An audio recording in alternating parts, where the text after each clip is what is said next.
আমরা বর্তমানে সামাজিক যোগাযোগ মাধ্যমে যেই বিষয়টি নিয়ে বেশি আলোচনা দেখি সেটি হচ্ছে প্লাস্টিকের ডিম বা প্লাস্টিকের চাল।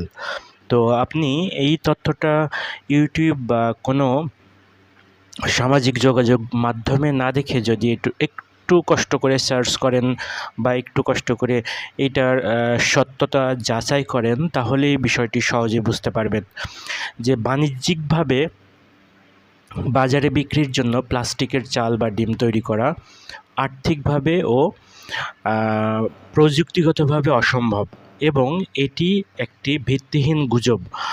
তো স্বাস্থ্য বা যেই বিভিন্ন ধরনের বাজার অসঙ্গতি নিয়ে মোস্তফা জব্বার তিনিও একটি সাক্ষাৎকারে বলেছিলেন যে বাণিজ্যিকভাবে এটি আসলে অসম্ভব।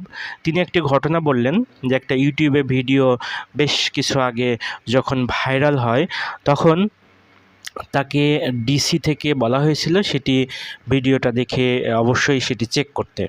তো তিনি ইউটিউবের মাধ্যমে সেখানে যোগাযোগ করে বা যেই ভিডিওটি করেছিল সেখানে যোগাযোগ করে বিষয়টি নিশ্চিত করার জন্য তার কাছে গিয়েছিলেন বা তিনি যেখান থেকে চাল নিয়েছিলেন সেই দোকান থেকে চাল নিয়ে পরীক্ষা করেছিলেন, কিন্তু দেখা গেল যে আসলে এটি ন্যাচারাল চাল এবং এটি কোনো প্লাস্টিক চাল না।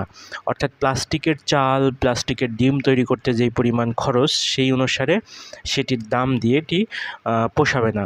তো আমরা অনেক সময় নিউজ বা সামাজিক যোগাযোগ মাধ্যমে কোনো ভিডিও পাইলেই বা কোনো ভিডিও পেলে সেই বিষয়টি নিয়ে খুবই উদ্গ্রীব হয়ে যাই, কিন্তু সেটির সত্যতা যাচাই করি না। অবশ্যই আমাদের এই বিষয়টি যাচাই করা উচিত।